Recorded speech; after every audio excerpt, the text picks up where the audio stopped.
ജസ്മയുടെ കഥ ഗുജറാത്തിൽ നിന്നുള്ള ഒരു നാടോടി കഥയാണ്. ജസ്മ ദേവി എന്ന പേരിൽ ജസ്മയെ ഗുജറാത്തിൽ ആരാധിക്കുന്നുണ്ട്. അപ്പോൾ ഒരു നാടോടി വർഗത്തിൽപ്പെട്ട പെൺകുട്ടിയായിരുന്നു ജസ്മ. നാടോടികളുടെ നേതാവായ ധാലോദാന്ത് എന്ന് പറയുന്ന ആളുടെ മകളായിട്ടാണ് ജസ്മ ജനിച്ചത്. കുഞ്ഞ് അതീവ സുന്ദരിയായിരുന്നു. കുഞ്ഞിൻ്റെ സൗന്ദര്യം കണ്ടിട്ടാണ് മുല്ലപ്പൂവിനെ പോലെ സുന്ദരിയായ പെൺകുട്ടി എന്ന അർത്ഥം വരുന്ന രീതിയിൽ പിതാവ് കുഞ്ഞിന് ജാസ്മ എന്ന് പേരിട്ടത്.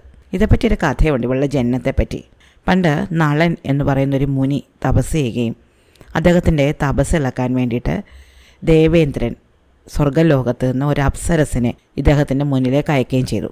ഈ അപ്സരസ് നളമുനിയുടെ തപസ് ഇളക്കാൻ ശ്രമിച്ചപ്പോൾ അദ്ദേഹം കോപാകുലനാകുകയും നീ ഒരു നാടോടി വർഗത്തിൽ ജനിച്ച് കഷ്ടപ്പെട്ട് ജീവിക്കട്ടെ എന്ന് ശപിക്കുകയും ചെയ്തു.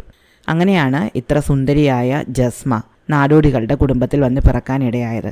എന്തായാലും അതീവ സുന്ദരിയായി കുഞ്ഞ് ജനിച്ച് അധിക ദിവസങ്ങൾ കഴിയുന്നതിന് മുമ്പ് ഇതിൻ്റെ അമ്മ മരിച്ചുപോയി. അപ്പോൾ ഈ കുഞ്ഞിനെ നോക്കാൻ വേണ്ടിയിട്ട് എൻ്റെ പിതാവ് രണ്ടാമത് വിവാഹം കഴിച്ചു. വിവാഹം കഴിച്ച രണ്ടാനമ്മയുടെ പേര് ദാലി എന്നായിരുന്നു. ദാലി എന്ന ഈ അമ്മയ്ക്ക് ജാസ്മയെ ഒട്ടും ഇഷ്ടപ്പെട്ടില്ല. എന്തുകൊണ്ടോ കണ്ട കാലം മുതലേ ഈ രണ്ടാനമ്മയ്ക്ക് ജാസ്മയോട് വിരോധം ഉണ്ടായിരുന്നു. അതുകൊണ്ട് തന്നെ അവളോട് വളരെ ക്രൂരമായിട്ടാണ് ഈ അമ്മ ഇടപെട്ടിരുന്നത്. വീട്ടിലെ ജോലികളെല്ലാം അവളെ കൊണ്ട് ചെയ്യിപ്പിക്കുകയും അവൾക്ക് വളരെ കുറച്ച് ഭക്ഷണം മാത്രം കൊടുക്കുകയും ചെയ്തു. എന്നാൽ പോലും ഇത്രയധികം പ്രതികൂല സാഹചര്യങ്ങളായിട്ട് പോലും ജാസ്മയുടെ സൗന്ദര്യം ദിനാനുദിനം കൂടി വന്നതേ ഉള്ളൂ. അത് ഈ രണ്ടാനമ്മയിൽ വീണ്ടും പകയുണ്ടാക്കി. അങ്ങനെ കാലം കഴിഞ്ഞു പോയി. നേരത്തെ പറഞ്ഞതുപോലെ ഇവർ നാടോടികളാണ് എന്ന് പറഞ്ഞല്ലോ. ഇവരുടെ വർഗത്തിൻ്റെ പേരാണ് ഔധ എന്ന് പറയുന്നത്. ഈ ഔധ വർഗ്ഗക്കാർ കിണർ, കുളം തുടങ്ങിയവ ഉണ്ടാക്കുന്ന ജോലികളിൽ ഏർപ്പെട്ടിരുന്ന ആൾക്കാരായിരുന്നു. അതുകൊണ്ട് തന്നെ അവർക്ക് ഒരു സ്ഥലത്ത് സ്ഥിരമായ ജോലി ഉണ്ടാവാറില്ല. ഒരു സ്ഥലത്ത് ജോലി ചെയ്യുക, അവിടുത്തെ ജോലി കഴിഞ്ഞതിന് ശേഷം കൂടാരമൊക്കെ അഴിച്ച് അവിടുന്ന് മറ്റൊരു സ്ഥലത്തേക്ക് പോയി അവിടെ തമ്പടിച്ച് അവിടെ ജോലി ചെയ്യുക, അങ്ങനെയായിരുന്നു അവരുടെ രീതി. അങ്ങനെ പോകുമ്പോൾ അവരുടെ പശുക്കളെയും കാളകളെയും ഒക്കെ അവർ കൂടെ കൊണ്ടുപോകും. അങ്ങനെ പല പല ദേശങ്ങളിൽ യാത്ര ചെയ്ത് ജോലി ചെയ്യുന്ന ആൾക്കാരായിരുന്നു ഇവർ. അപ്പോൾ ഈ രണ്ടാനമ്മയുടെ ക്രൂരത കാരണം ജാസ്മ വളരെയധികം ബുദ്ധിമുട്ടിയെങ്കിലും അവൾ ആരോടും ഒരു പരാതിയും പറഞ്ഞില്ല. അമ്മ പറയുന്ന ജോലിയെല്ലാം കൃത്യമായിട്ട് ചെയ്തു കൊണ്ടുവരുന്നു. അപ്പോൾ ഈ ജാസ്മയുടെ സൗന്ദര്യം കണ്ടിട്ട് അടുത്തുള്ള യുവാക്കളൊക്കെ അവളെ വിവാഹം കഴിക്കാൻ ആഗ്രഹിക്കുന്നുണ്ടായിരുന്നു. അവരുടെ വർഗത്തിൽ മാത്രമല്ല മറ്റ് ഗ്രാമങ്ങളിലും മറ്റ് വർഗങ്ങളിലും ഒക്കെയുള്ള ആൾക്കാർ ജാസ്മയെ വിവാഹം കഴിക്കണം എന്ന് ആഗ്രഹിക്കുന്നുണ്ടായിരുന്നു.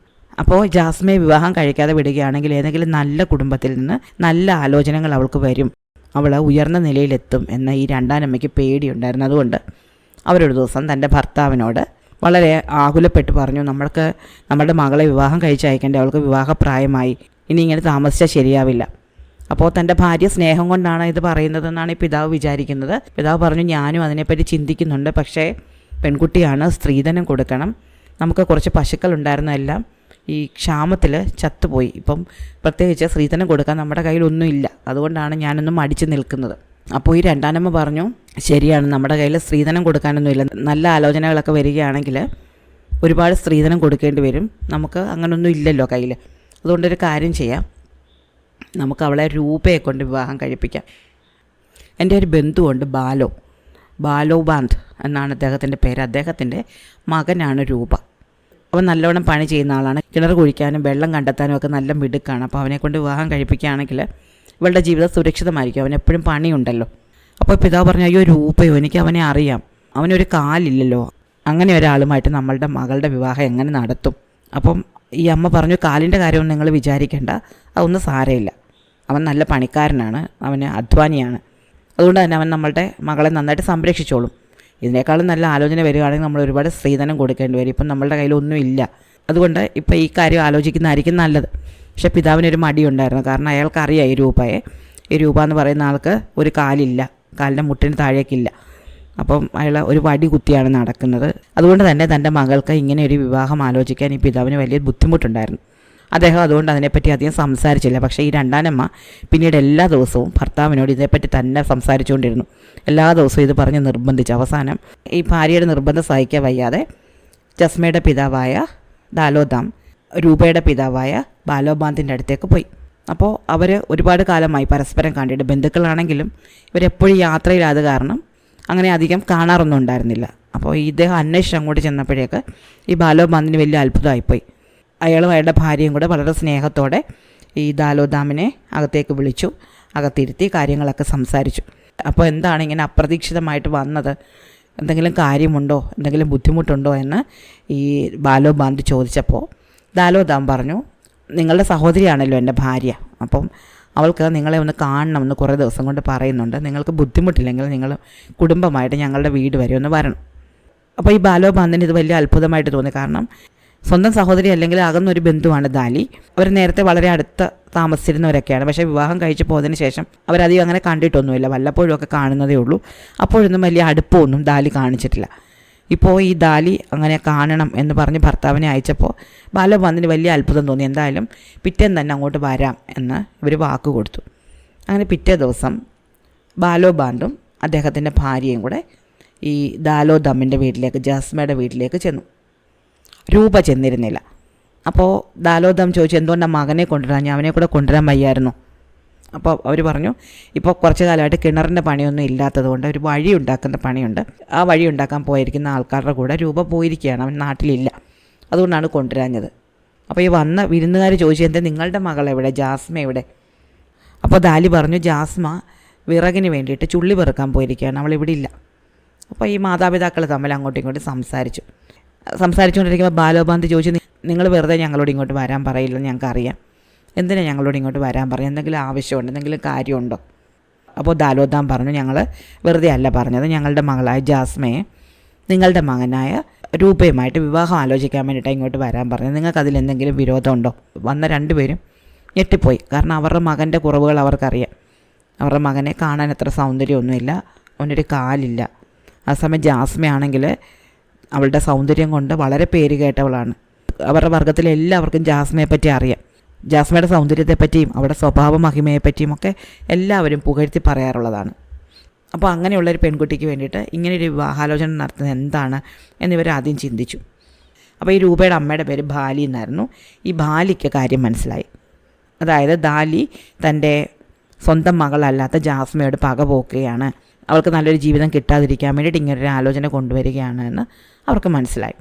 പക്ഷേ അവരപ്പം വിചാരിച്ചു, ഞാനിപ്പോൾ ഈ വിവാഹത്തിന് സമ്മതിച്ചില്ലെങ്കിൽ ഇവരിതിനേക്കാളും മോശമായ ഏതെങ്കിലും ഒരു വിവാഹാലോചന കൊണ്ടുവരികയും ജാസ്മയെ അങ്ങനെ വിവാഹം കഴിച്ചയക്കുകയും ചെയ്യും. അവളുടെ ജീവിതം വളരെയധികം ബുദ്ധിമുട്ടാകും. എൻ്റെ മകന് കാണാൻ സൗന്ദര്യമില്ല, കാലില്ല എന്നൊക്കെ ഉണ്ടെങ്കിലും നല്ലവനാണ്. മാത്രമല്ല എൻ്റെ വീട്ടിൽ എന്നോടൊപ്പം കഴിയുകയാണെങ്കിൽ അവൾ കുറച്ചുകൂടെ സന്തോഷവതിയായിരിക്കും, ഇതിനേക്കാളും സന്തോഷവതിയായിരിക്കും. ഇവിടെ ഇങ്ങനെ ഒരു രണ്ടാനമ്മയായ സ്ഥിതിക്ക് അവളുടെ ജീവിതം ഒട്ടും സന്തോഷമാകാൻ സാധ്യതയില്ല. അങ്ങനെ ഇക്കാര്യങ്ങളൊക്കെ ചിന്തിച്ചിട്ട് ഈ അമ്മ ഈ കല്യാണം നടത്താമെന്ന് തീരുമാനിച്ച് തൻ്റെ ഭർത്താവിനോട് പറഞ്ഞു. പക്ഷെ അദ്ദേഹത്തിന് അപ്പോഴും ഇതിനത്ര താല്പര്യമില്ല. കാരണം ഇത്ര സൗന്ദര്യമുള്ളൊരു പെൺകുട്ടിയെ തങ്ങളുടെ മകന് അർഹതയില്ല എന്ന് തന്നെ ആ പിതാവ് ചിന്തിച്ചു. അതുകൊണ്ട് തന്നെ ഈ വിവാഹം മുടക്കാൻ വേണ്ടിയിട്ട് ഇവർ കുറേ സ്ത്രീധനമൊക്കെ ചോദിച്ചു. തങ്ങൾക്ക് സ്ത്രീധനമായിട്ട് പശുക്കളെ വേണം എന്നൊക്കെ അവർ പറഞ്ഞു. അപ്പോൾ ദാലോയുടെ കയ്യിൽ ആ സമയത്ത് ഒറ്റ പശുവേ ഉള്ളൂ. അതൊരു ആരോഗ്യമില്ലാത്തൊരു പശുവായിരുന്നു. ആ പശു അല്ലാതെ അവർക്ക് സ്ത്രീധനം കൊടുക്കാൻ മറ്റൊന്നും ഉണ്ടായിരുന്നില്ല. എന്തായാലും ഈ പശുവിനെ കൊടുക്കാം, തങ്ങളുടെ മകളെ വിവാഹം കഴിക്കണമെന്ന് പിതാവ് രൂപയുടെ മാതാപിതാക്കളോട് അപേക്ഷിക്കുകയും അവരവസാനം സമ്മതിക്കുകയും ചെയ്തു. അങ്ങനെ വിവാഹം നടന്നു. താൻ ആരെയാണ് വിവാഹം കഴിക്കാൻ പോകുന്നതെന്നോ അതെങ്ങനെയുള്ള ആളാണെന്നോ ജാസ്മയ്ക്ക് ഒരു അറിവുണ്ടായിരുന്നില്ല. വിവാഹ സമയത്താണ് തൻ്റെ ഭർത്താവിന് ഒരു കാലില്ല, അദ്ദേഹം ഒരു മുടന്തനാണ്, വടി കുത്തി നടക്കുന്ന ആളാണ് എന്ന് ജാസ്മയ്ക്ക് മനസ്സിലാകുന്നത്. ജാസ്മയ്ക്ക് വലിയ ബുദ്ധിമുട്ടായി. ആ സമയത്തും ഭർത്താവിൻ്റെ മുഖം അവൾ കണ്ടില്ല. ഭർത്താവിൻ്റെ വീട്ടിൽ ചെന്ന് കഴിഞ്ഞപ്പോഴാണ് അയാളുടെ മുഖം കാണുന്നത്. കണ്ടാൽ നല്ല പ്രായം തോന്നിക്കുന്ന ഒട്ടും സൗന്ദര്യമില്ലാത്തൊരു മനുഷ്യനായിരുന്നു ഈ രൂപ. അതുകൂടെ കണ്ടതുകൊണ്ട് ജാസ്മയ്ക്ക് വലിയ ദുഃഖമായി. അവൾ ഒരിക്കലും ഇങ്ങനൊരു കാര്യം പ്രതീക്ഷിച്ചിരുന്നില്ല. താനൊരു ദരിദ്രയാണെന്നും തനിക്ക് അത്ര വലിയ വിവാഹാലോചന ഒന്നും വരാൻ പോകുന്നില്ല എന്ന് ജാസ്മയ്ക്ക് അറിയാമായിരുന്നു. എന്നാൽ പോലും ഇങ്ങനൊരു വിവാഹം ജാസ്മ പ്രതീക്ഷിച്ചിരുന്നില്ല. അതുകൊണ്ട് തന്നെ അവളിരുന്ന് കരഞ്ഞു. പക്ഷേ രൂപ വളരെ സ്നേഹത്തോടെ അവളോട് ഇടപെട്ടു. അവളോട് വളരെ നന്നായിട്ട് സംസാരിച്ചു. എനിക്കറിയാം നിനക്ക് ബുദ്ധിമുട്ടാവുന്ന അറിയാം, എൻ്റെ കുറവുകൾ എനിക്ക് മനസ്സിലാവുന്നുണ്ട്, എന്നാലും ഞാൻ നിന്നെ എപ്പോഴും സന്തോഷമായിട്ട് വെക്കും എന്ന് രൂപ അവൾക്ക് വാക്ക് കൊടുത്തു. അങ്ങനെ ജാസ്മയുടെ ദുഃഖമൊക്കെ മാറി രൂപയും ജാസ്മയും കൂടെ സന്തോഷമായിട്ട് ജീവിക്കാൻ തുടങ്ങി. അങ്ങനെ കുറേ ദിവസങ്ങൾ കടന്നുപോയി. ഗുജറാത്തിലെ രാജാവിൻ്റെ കവിയായ ജവാജി ബാരോട്ട് എന്ന് പറയുന്ന ആൾ ജസ്മ ഉൾപ്പെടെയുള്ള നാടോടികൾ താമസിക്കുന്ന കൂടാരങ്ങൾക്കടുത്തുകൂടി ഒരു യാത്ര പോയി. അപ്പോൾ അദ്ദേഹം അതിസുന്ദരിയായ ജാസ്മയെ കണ്ടു. ഇങ്ങനെ നാടോടികളുടെ കൂട്ടത്തിൽ ഇത്തരം ഒരു സൗന്ദര്യമുള്ള പെൺകുട്ടിയെ അയാൾ പ്രതീക്ഷിച്ചിരുന്നേയില്ല. അതുകൊണ്ട് അയാൾ അതുവഴി പോയ ഒരാളെ വിളിച്ചിട്ട് ആ പെൺകുട്ടി ആരാണ് എന്ന് ചോദിച്ചു. അപ്പോൾ ആ കുട്ടി പറഞ്ഞു ആ പെൺകുട്ടിയുടെ പേര് ജാസ്മ എന്നാണ്. അവൾ നാടോടികളുടെ നേതാവായ ഡാലോയുടെ മകളും രൂപയുടെ ഭാര്യയുമാണ്. അപ്പോൾ ഈ ജീവാജിക്ക് ഈ പെൺകുട്ടിയെ കണ്ടിട്ട് അങ്ങ് മതി വന്നില്ല, അത്രയ്ക്ക് സൗന്ദര്യം. അയാൾ പിന്നെയും അവളെപ്പറ്റി ഓർത്തുകൊണ്ടിരിക്കുകയും അവളുടെ സൗന്ദര്യത്തെപ്പറ്റി കുറേ കവിതകൾ എഴുതുകയും ചെയ്തു. അക്കാലത്ത് ഗുജറാത്ത് ഭരിച്ചിരുന്ന രാജാവിൻ്റെ പേര് സിദ്ധരാജ് ജയ്സിംഗ് എന്നായിരുന്നു. അപ്പോൾ ഈ കവി ഈ കവിതകൾ ഈ രാജാവിൻ്റെ മുന്നിൽ അവതരിപ്പിച്ചു. ഈ രാജാവിൻ്റെ കൊട്ടാരം പത്താൻ എന്ന് പറയുന്ന സ്ഥലത്തായിരുന്നു. രുദ്രമഹൽ എന്നായിരുന്നു കൊട്ടാരത്തിൻ്റെ പേര്. അപ്പോൾ ഈ കൊട്ടാരത്തിലെ സഭയിൽ വെച്ചാണ് ഈ കവി ഈ കവിതകൾ രാജാവിൻ്റെ മുന്നിൽ ആലപിച്ചത്. അപ്പോൾ ഈ രാജാവിന് ഈ കവിതകൾ വളരെയധികം ഇഷ്ടപ്പെടുകയും ഇത്രയും സൗന്ദര്യമുള്ള ഒരാൾ ഈ ലോകത്തുണ്ടോ, നിങ്ങൾ കണ്ടിട്ടുണ്ടോ എന്ന് കവിയോട് ചോദിക്കുകയും ചെയ്തു. അപ്പോൾ കവി പറഞ്ഞു, ഞാൻ കണ്ടിട്ടുണ്ട്, പക്ഷേ ഞാനിതൊരു കൊട്ടാരത്തിലോ അല്ലെങ്കിൽ ഒരു വളരെ ധനവാനായ ആളുടെ വീട്ടിലോ അല്ല കണ്ടത്. ഞാൻ ഇങ്ങനൊരു പെൺകുട്ടിയെ കണ്ടത് നാടോടികൾക്കിടയ്ക്കാണ്. കിണറുണ്ടാക്കുന്ന ഔദ് വംശത്തിൽപ്പെട്ട നാടോടികളുടെ ഇടയ്ക്ക് ഇങ്ങനെയൊരു പെൺകുട്ടിയുണ്ട്. ഇത് രാജാവ് വിശ്വസിച്ചില്ല. അലഞ്ഞു നടക്കുന്ന നാടോടികൾക്കിടയ്ക്ക് ഇത്തരത്തിൽ സൗന്ദര്യമുള്ളൊരു പെൺകുട്ടി യാതൊരു കാരണവശാലും ഉണ്ടാകാൻ സാധ്യതയില്ല എന്ന് തന്നെ രാജാവ് പറഞ്ഞു. അപ്പോൾ ജീവാജി പറഞ്ഞു, ഞാനും അങ്ങനെ തന്നെയാണ് വിചാരിച്ചിരുന്നത്, പക്ഷേ ഇവളെ കണ്ടതുകൊണ്ട് എൻ്റെ ധാരണകളൊക്കെ മാറി. ഇവൾ വളരെ സുന്ദരിയാണ്, അങ്ങ് അവളെ കണ്ടാൽ അത്ഭുതപ്പെട്ടു പോകും. അപ്പോൾ രാജാവ് പറഞ്ഞു, അങ്ങനെയാണെങ്കിൽ അവളെ എനിക്കൊന്ന് കാണണം, ഇങ്ങോട്ടൊന്ന് വരുത്ത്. അപ്പോൾ ജീവാജി പറഞ്ഞു, അങ്ങനെ വിളിച്ചാൽ വരുന്ന ആൾക്കാരല്ല ഈ നാടോടികൾ. അവരൊരു രാജാവിനെ വകവെക്കുന്ന ആൾക്കാരല്ല. അവർക്ക് പ്രത്യേകമായിട്ടൊരു രാജ്യമോ ഒരു ഭരണാധികാരിയോ ഇല്ല. എപ്പോഴും യാത്ര ചെയ്യുന്ന ആൾക്കാരായതുകൊണ്ട് തന്നെ അവർക്ക് വലിയ സ്വാതന്ത്ര്യ ബോധമാണ്. അങ്ങനെയുള്ള ആൾക്കാരോട് നമ്മൾ ആജ്ഞാപിച്ചാൽ അവരനുസരിക്കണം എന്നില്ല. അതുകൊണ്ട് നമുക്ക് എന്തെങ്കിലും വിദ്യ പ്രയോഗിച്ചാലേ ഇവരെ ഇങ്ങോട്ട് വരുത്താൻ പറ്റും. അങ്ങനെ ഈ രാജാവും മന്ത്രിയും ഈ കവിയായ ജീവാജിയും ഒക്കെ ഇരുന്ന് ആലോചിച്ചിട്ട് ഒരു വലിയ കുളം കുഴിക്കാൻ തീരുമാനിച്ചു, വലിയൊരു തടാകം. എന്നിട്ട് ഒരു വിളംബരം പുറപ്പെടുവിക്കുകയും ചെയ്തു. കൊട്ടാരത്തിൽ ഒരു വലിയ തടാകം ഉണ്ടാക്കുന്നുണ്ട്. ഈ തടാകം ഉണ്ടാക്കാൻ വേണ്ടിയിട്ടുള്ള പണിക്കാരെ ആവശ്യമുണ്ട്. അവർക്ക് നല്ല കൂലി കൊടുക്കും. അപ്പോൾ ഈ വാർത്ത ഈ ഓദ് വംശക്കാരുടെ അടുത്തും എത്തി. ആ സമയത്ത് വലിയ ക്ഷാമം ഉണ്ടായിരുന്നു. ഇവർക്ക് പണി വളരെ കുറവായിരുന്നു. അതുകൊണ്ട് തന്നെ അവർക്ക് വലിയ ബുദ്ധിമുട്ടായിരിക്കുന്ന സമയത്താണ് ഈ വാർത്ത ഇവരെ അറിയുന്നത്. പക്ഷെ അപ്പോഴും ഈ ഓതുകൾ വിചാരിച്ചത് ഇങ്ങനെ രാജകൊട്ടാരത്തിൽ പോയി പണിയെടുക്കുകയാണെങ്കിൽ അതൊരു അടിമപ്പണിയാണ്, ഒരുപാട് കൂലി കിട്ടുമെങ്കിലും അവർ പറയുന്നത് കേട്ട് ജീവിക്കേണ്ടി വരും. സാധാരണ അങ്ങനെ അല്ലാതെ ഒരു കുളമൊക്കെ കുഴിക്കുകയാണെങ്കിൽ പണി ചെയ്ത് കൂലി വാങ്ങി തിരിച്ചു പോകും. ഇതങ്ങനല്ല. ഇവിടെ അധികാരവും കൂടെ ഉണ്ട്. അപ്പോൾ അധികാരമുള്ളൊരു സ്ഥലത്ത് പോയി ജോലി ചെയ്യുന്നത് വലിയ ബുദ്ധിമുട്ടായിരിക്കും എന്ന് കരുതി അവർ ആദ്യം പോയില്ല. പക്ഷേ വീണ്ടും കഷ്ടപ്പാട് കൂടി പണത്തിന് വലിയ അത്യാവശ്യമായതോടെ ഇവരെല്ലാവരും കൂടി ചേർന്ന് ഈ കുളം കുഴിക്കാൻ വേണ്ടി പോകാൻ തീരുമാനിച്ചു. സഹസ്രലിംഗ തടാകം എന്ന പേരായ ഒരു തടാകം നിർമ്മിക്കാൻ വേണ്ടിയിട്ടാണ് ഇവർ പോയത്. ഇവരെല്ലാം കൂടെ ഈ തടാകത്തിൻ്റെ പണിക്കെത്തി. ആ പണി നടക്കുന്ന സ്ഥലത്തിന് കുറച്ച് മാറി കുറേ കൂടാരങ്ങൾ നിർമ്മിച്ച് അവിടെ താമസമായി. അപ്പോൾ ജീവാജി എന്ന കവി ഇതറിഞ്ഞു. അദ്ദേഹം ഓടി വന്ന് ജാസ്മ വന്നിട്ടുണ്ടോ എന്ന് നോക്കി. ആദ്യത്തെ ദിവസം അദ്ദേഹത്തിന് ജാസ്മയെ കാണാൻ പറ്റിയില്ല. പക്ഷേ ജാസ്മയുടെ പിതാവിനെ അദ്ദേഹം പരിചയപ്പെട്ടു. പിതാവും വന്നിട്ടുണ്ട്, ഭർത്താവ് വന്നിട്ടുണ്ട്, ഭർത്താവിൻ്റെ അച്ഛനും അമ്മയൊക്കെ വന്നിട്ടുണ്ട്. അപ്പോൾ ഇവരെല്ലാവരും ഉണ്ടെങ്കിൽ ജാസ്മയും ഉണ്ടായിരിക്കും എന്ന് സ്വാഭാവികമായിട്ടും അദ്ദേഹം കരുതി. അദ്ദേഹം രാജാവിൻ്റെ അടുത്ത് ചെന്നിട്ട് ജാസ്മയും ജാസ്മയുടെ കൂട്ടരും പണിക്ക് വന്നിട്ടുണ്ട് എന്ന് അറിയിച്ചു. അങ്ങനെ പിറ്റേ ദിവസം രാജാവ് ഈ പണി കാണാൻ വേണ്ടിയിട്ട് ഈ തടാകത്തിൻ്റെ പണി നടക്കുന്നിടത്ത് ചെന്നു. കുറേ നേരം നോക്കി നിന്നിട്ടും രാജാവ് ഈ ജാസ്മയെ കണ്ടില്ല. അപ്പോൾ അദ്ദേഹം ആ പണിക്കാർക്കിടയിലൂടെ കുതിരപ്പുറത്ത് ഇങ്ങനെ നീങ്ങുമ്പോൾ തലയിൽ ഒരു കൊട്ടയിൽ മൺചുമടുമായിട്ട് വരുന്ന ജാസ്മയെ കണ്ടു. ഇത് ജാസ്മയാണ് എന്ന് അദ്ദേഹത്തിനോട് ആരും പറഞ്ഞു കൊടുത്തില്ലെങ്കിൽ പോലും ആ സൗന്ദര്യം കണ്ടപ്പോൾ അദ്ദേഹത്തിന് മനസ്സിലായി. ഒരു ദേവിയുടെ ശില്പം പോലെ സുന്ദരിയായിരുന്നു ജാസ്മ. അദ്ദേഹം കുതിരപ്പുറത്തിരുന്നു കൊണ്ട് അവളോട്, നീ ആരാണ്, എവിടെ നിന്നാണ് വരുന്നത് എന്ന് ചോദിച്ചു. അപ്പോൾ അവൾ പറഞ്ഞു, എൻ്റെ പേര് ജാസ്മ എന്നാണ്, ഞാൻ ഓദ് വർഗത്തിലെ രൂപയുടെ ഭാര്യയാണ്. അപ്പോൾ രാജാവ് പറഞ്ഞു, നിന്നെ കണ്ടാൽ ഒരു മുല്ലപ്പൂ പോലെയുണ്ട്, നിന്നെ കാണുമ്പോൾ എനിക്ക് മുല്ലപ്പൂവിനെ ഓർമ്മ വരുന്നു. ഇത്ര സൗന്ദര്യമുള്ള നീ ഇത്ര കഠിനമായ പണികൾ ചെയ്താൽ നിൻ്റെ ഈ കൈകൾ മൃദുലമല്ലാതായപ്പോൾ ഇത് കഠിനമായിപ്പോവും. അപ്പോൾ ജാസ്മ പറഞ്ഞു, കൈകൾ കഠിനമാകരുത് എന്ന് വിചാരിച്ചിരുന്നാൽ ജീവിതം വളരെ കഠിനമായി പോകും. ഞങ്ങൾക്ക് ജീവിക്കണമെങ്കിൽ പണി ചെയ്യാതെ പറ്റില്ല. അപ്പോൾ രാജാവ് പറഞ്ഞു, നീ പണി ചെയ്യേണ്ട കാര്യമില്ല, നീ എൻ്റെ കൂടെ വന്നാൽ മതി, നിന്നെ ഞാൻ എൻ്റെ കൊട്ടാരത്തിൽ കൊണ്ടുവന്ന് നിന്നെ ഞാനൊരു രാജ്ഞിയാക്കാം. ജാസ്മ പറഞ്ഞു, എനിക്ക് കൊട്ടാരത്തിൽ താമസിക്കണമെന്നില്ല, എനിക്ക് രാജ്ഞിയാവേണ്ട, എനിക്ക് എൻ്റെ കുടിലിൽ തന്നെ താമസിച്ചാൽ മതി. അപ്പോൾ രാജാവ് പറഞ്ഞു, അങ്ങനല്ല ജാസ്മ, നീ എൻ്റെ കൂടെ വരണം, നിനക്ക് പിന്നീട് ജോലിയൊന്നും ചെയ്യേണ്ടി വരില്ല, നിനക്ക് വളരെ സുഖമായിട്ട് ജീവിക്കാം, നിനക്ക് ഈ രാജ്യം തന്നെ സ്വന്തമായി തീരും. ജാസ്മ പറഞ്ഞു, ഞാൻ ഈ രാജ്യം കൊണ്ട് എന്ത് ചെയ്യാനാണ്, ഞാൻ ജീവിതകാലം മുഴുവൻ കഷ്ടപ്പെട്ട് ജീവിച്ചു വന്ന ഒരാളാണ്, കഷ്ടപ്പാട് എനിക്ക് പുതുമയൊന്നുമില്ല, എനിക്ക് ഇങ്ങനെ തന്നെ ജീവിച്ചാൽ മതി. ഇതും പറഞ്ഞ് ചിരിച്ചുകൊണ്ട് ജാസ്മ വീണ്ടും മുന്നോട്ട് നടന്നത് രാജാവിന് വലിയ ദേഷ്യമുണ്ടാക്കി. രാജാവ് പറഞ്ഞു, നീ ഇപ്പം എൻ്റെ കൂടെ വന്നില്ലെങ്കിൽ ഞാൻ നിന്നെ പിടിച്ചുകൊണ്ട് പോകും. ജാസ്മ പറഞ്ഞു, എന്നെ തൊട്ട് പോകരുത്, ഞാനൊരു വിവാഹിതയായ സ്ത്രീയാണ്, മാത്രമല്ല എനിക്ക് എൻ്റേതായ സ്വാതന്ത്ര്യ ബോധമുണ്ട്, ഞാൻ ഒറ്റയ്ക്കല്ല, ഓതുവർഗത്തിലെ ആൾക്കാർ മുഴുവൻ എൻ്റെ കൂടെയുണ്ട്. അങ്ങ് ഇവിടെ നിന്ന് എന്നെ പിടിച്ചുകൊണ്ട് പോകാൻ ശ്രമിക്കുകയാണെങ്കിൽ ഇവരെ ആരും വെറുതെ ഇരിക്കുകയില്ല, ഇവിടെ ഒരു കലാപം തന്നെ ഉണ്ടാകും, അതുകൊണ്ട് അങ്ങ് ഇക്കാര്യത്തിനൊന്നും മുതിരണ്ട. അപ്പോൾ ഈ രാജാവ് പറഞ്ഞു, നീ ഒരു ഭർത്താവ് ഉണ്ടെന്നുള്ള അഹങ്കാരത്തിലാണിത് പറയുന്നതെങ്കിൽ നിൻ്റെ ഭർത്താവിനെ ഞാൻ കൊന്നുകളയും, നിൻ്റെ ഭർത്താവിനെ മാത്രമല്ല നിൻ്റെ വർഗ്ഗത്തിലെ മുഴുവൻ ആൾക്കാരെയും കൊന്നിട്ട് ഞാൻ നിന്നെ ഇവിടുന്ന് കൊണ്ടുപോകും. ജസ്മ പറഞ്ഞു, അങ്ങനെ ചെയ്യുകയാണെങ്കിൽ നിങ്ങളുടെ പേര് തന്നെയാണ് മോശമാകുന്നത്, ഒരു വർഗ്ഗത്തിനെ മുഴുവനായിട്ട് നശിപ്പിച്ച ഒരാളെന്നുള്ള പേര് നിങ്ങൾക്ക് സ്വന്തം, അതുകൊണ്ട് എന്നെ പേടിപ്പിക്കേണ്ട, എനിക്ക് അങ്ങനെയുള്ള പേടിയൊന്നുമില്ല. ഇതും പറഞ്ഞിട്ട് ജസ്മ തൻ്റെ തലയിലുള്ള ചുമടുമായിട്ട് പണി നടക്കുന്ന സ്ഥലത്തേക്ക് വേഗത്തിൽ നടന്നുപോയി. രാജാവിനാണെങ്കിൽ ഇത് വലിയ ദേഷ്യവുമായി. അദ്ദേഹം കൊട്ടാരത്തിൽ ചെന്ന് ഉടൻ തന്നെ തൻ്റെ പടനായകനെ വിളിച്ചിട്ട് ഉടൻ തന്നെ ചെന്നിട്ട് രൂപ എന്ന് പറയുന്ന പണിക്കാരനെ കൊല്ലണം എന്ന് പറഞ്ഞു. അത് ജസ്മയുടെ ഭർത്താവാണെന്ന് അന്വേഷിക്കണം, ഓതുവർഗ്ഗക്കാരനാണോ എന്നും അന്വേഷിക്കണം, എന്നിട്ട് അയാൾ ഉടൻ തന്നെ കൊല്ലണം, അല്ലെങ്കിൽ പിടിച്ചുകൊണ്ട് വരണം. അങ്ങനെ ഈ പടനായകൻ സൈന്യത്തിലെ കുറച്ച് ആൾക്കാരെയും വിളിച്ചുകൊണ്ട് ഈ പണി നടക്കുന്ന സ്ഥലത്തേക്ക് ചെന്നു. സഹസ്രലിംഗം എന്ന പേരായ വലിയ തടാകം നിർമ്മിക്കുന്ന സ്ഥലം. അവിടെ ചെന്നിട്ട് ഇവിടുന്ന് ആരാണ് രൂപ എന്ന് ചോദിച്ചു. അപ്പോൾ രൂപ മുന്നോട്ട് വന്നു, ഞാനാണ് രൂപ എന്ന് പറഞ്ഞു. അപ്പോൾ ഇയാൾ പറഞ്ഞു, നിന്നെ കൊല്ലാൻ രാജാവിൻ്റെ കൽപ്പനയുണ്ട്. ഇത് കേട്ടുണ്ട് രൂപ ഓടി. അദ്ദേഹത്തിന് വലിയ വേഗത്തിൽ ഓടാൻ പറ്റില്ല, ഒരു കാലല്ലേ ഉള്ളൂ, എന്നാലും തന്നെ കൊണ്ടാവും വിധം വേഗത്തിൽ അദ്ദേഹം ഓടിയെങ്കിലും ഈ പടനായകന്മാർ പിന്നാലെ ചെന്നിട്ട് അദ്ദേഹത്തിൻ്റെ തലയ്ക്ക് അടിക്കുകയും അദ്ദേഹം അവിടെ വീഴുകയും ചെയ്തു. രൂപ അടിയേറ്റ് വീഴുന്നത് കണ്ടതോടെ ഈ ചുറ്റുമുണ്ടായിരുന്ന ഔതുവർഗ്ഗക്കാരെല്ലാവരും അവരുടെ പണിയായുധങ്ങളും കൂടെ ഓടി വരികയും ഈ പടയാളികളെല്ലാം അവിടുന്ന് തുരത്തുകയും ചെയ്തു. അവരുടെ കയ്യിലുണ്ടായിരുന്ന ആയുധങ്ങൾ ഉപയോഗിക്കുകയും കല്ലും കട്ടയൊക്കെ എടുത്ത് എറിയുകയൊക്കെ ചെയ്തു. അങ്ങനെ ഈ പടനായകന്മാർ അവിടുന്ന് പേടിച്ച് ഓടിപ്പോയി.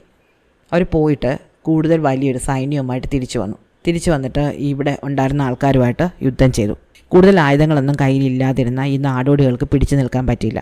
ജസ്മയുടെ പിതാവായ ദാലോദം, അവളുടെ അമ്മായി അച്ഛനായ ബാലോബാന്ത് തുടങ്ങിയവരൊക്കെ മുറിവേറ്റ് വീണു. അവരിൽ പലരും മരിക്കുകയും ചെയ്തു. നാടോടികളുടെ നായകനായിരുന്നല്ലോ ദാലോദം, ജാസ്മയുടെ പിതാവായ ദാലോദം. അദ്ദേഹം മരിച്ചു എന്നറിഞ്ഞതോടെ ഇവരുടെ വർഗം മുഴുവൻ ആകെ ആശയക്കുഴപ്പത്തിലായി. യുദ്ധം ചെയ്യണോ അതോ പിന്തിരിഞ്ഞോടണോ എന്ന് അവർ സംശയിച്ചു. എന്നാലും അവർ പിടിച്ചു നിന്നു. അങ്ങനെ ഈ വാർത്ത രാജാവ് അറിഞ്ഞു. മാത്രമല്ല തൻ്റെ പിതാവും തൻ്റെ ഭർത്താവും മരിച്ചു എന്നുള്ള വാർത്ത ജാസ്മയും അറിഞ്ഞു. ജാസ്മ ഉടൻ തന്നെ വലിയൊരു ചിത ഒരുക്കി.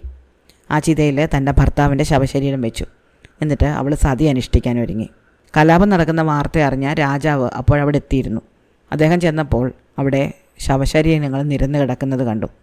അതിൽ അദ്ദേഹത്തിൻ്റെ സൈന്യത്തിലെ ആൾക്കാരും ഉണ്ടായിരുന്നു, ഈ കിണർ കുഴിക്കാൻ വന്ന നാടോടികളും ഉണ്ടായിരുന്നു. രാജാവ് ചോദിച്ചു, ഇത്രയധികം മരണം എങ്ങനെയാണ് ഉണ്ടായത്? ഞാൻ ആ രൂപയെ മാത്രമേ കൊല്ലാൻ പറഞ്ഞുള്ളൂ, ബാക്കിയുള്ളവരൊക്കെ ഓടിച്ചു വിട്ടിട്ട് ജാസ്മയെ പിടിച്ചുകൊണ്ട് വരാനാണ് ഞാൻ പറഞ്ഞത്. ഇത്ര വലിയ ബഹളം ഉണ്ടാകാനും മാത്രം എന്ത് പറ്റി? അപ്പോൾ അവിടെ ഉണ്ടായിരുന്ന ആൾക്കാർ പറഞ്ഞു, മഹാരാജാവേ, ഇങ്ങനെ ഒരു രക്തച്ചൊരിച്ചിലില്ലാത്ത കാര്യങ്ങൾ നടക്കില്ലായിരുന്നു. കാരണം ഈ നാടോടികൾ വളരെ അഭിമാനമുള്ളവരാണ്, അവർ വലിയ ആത്മാഭിമാനികളാണ്, അവരൊരിക്കലും വിട്ടുകൊടുക്കില്ല, അവരൊരിക്കലും താണു തരില്ല, അവർക്ക് ഭയങ്കര സ്വാതന്ത്ര്യ ബോധമാണ്. അപ്പോൾ കുറച്ച് ദൂരെയായിട്ട് പുക ഉയരുന്നത് രാജാവ് കണ്ടു. അദ്ദേഹം അങ്ങോട്ട് ഓടിച്ചെന്നപ്പോഴേക്കും താൻ ആർക്ക് വേണ്ടിയാണോ ഇത്ര വലിയ കലാപം ഉണ്ടാക്കിയത്, ആ ജാസ്മ തീയിലേക്ക് ചാടുന്നതാണ് കണ്ടത്, സതി അനുഷ്ഠിക്കാൻ വേണ്ടിയിട്ട്. തൻ്റെ ഭർത്താവിൻ്റെ ചിതയിലേക്ക് ജാസ്മ എടുത്ത് ചാടി. പക്ഷെ അപ്പോൾ ആ തീയിൽ നിന്ന് ലാൽ ദേവൻ എന്ന് പറയുന്ന ഇന്ദ്രൻ്റെ ഒരു സന്ദേശവാഹകൻ എത്തുകയും ജാസ്മയോട് നിന്നെ സ്വർഗത്തിലേക്ക് കൊണ്ടുപോകാൻ വേണ്ടി വന്നതാണ് എന്ന് പറയുകയും ചെയ്തു. അപ്പോൾ ജാസ്മ പറഞ്ഞു, എനിക്കൊരു ഉപകാരം ചെയ്തു തരണം, എനിക്ക് വേണ്ടി ആരൊക്കെ മരിച്ചോ അവരെയൊക്കെ ജീവിപ്പിക്കണം. അങ്ങനെ അവളുടെ ഭർത്താവും അച്ഛനും അമ്മായി അച്ഛനും ഒക്കെ ജീവിച്ചു വന്നു. ജാസ്മയോട് ദേവൻ പറഞ്ഞു, നിൻ്റെ പാതിവൃത്യത്തിലും നിൻ്റെ ഭർത്താവിനോടുള്ള സ്നേഹത്തിലും ദേവന്മാരെ വളരെയധികം സന്തുഷ്ടരായിരിക്കുന്നതിനാൽ നിനക്ക് ഭൂമിയിലേക്ക് തിരിച്ചു പോകാം, നിൻ്റെ ആയുസ് എത്തിയിട്ട് മാത്രം നീ ഇനി സ്വർഗത്തിലേക്ക് വന്നാൽ മതി. അങ്ങനെ ജാസ്മ ജീവിതത്തിലേക്ക് തിരിച്ചു വന്നു. ആ തടാകത്തിൻ്റെ പണി നിർത്തിയിട്ട് അവരെല്ലാവരും ആ സ്ഥലം വിട്ടുപോയി. പക്ഷേ ഈ സംഭവത്തിന് ശേഷം പത്താൻ പ്രദേശത്ത് വലിയ വരൾച്ച നേരിട്ടു. ജാസ്മയുടെ വർഗ്ഗക്കാർ നിർമ്മിച്ച ഈ സഹസ്രലിംഗ തടാകത്തിൽ വെള്ളം ഉണ്ടായില്ല. അവിടെ മാത്രമല്ല, ആ നാട്ടിലെങ്ങും വെള്ളം ഉണ്ടായില്ല. മാത്രമല്ല അവിടെ ആൾക്കാർക്കൊക്കെ വലിയ അസുഖങ്ങളൊക്കെ പിടിപെട്ടു. അങ്ങനെ അവസാനം ഈ തടാകത്തിൽ വെള്ളം വരണമെങ്കിൽ, ജാസ്മയോട് ചെയ്ത പാപത്തിന് പരിഹാരം ഉണ്ടാകണമെങ്കിൽ ഒരു നരബലി നടത്തണം എന്ന് പറയപ്പെട്ടു.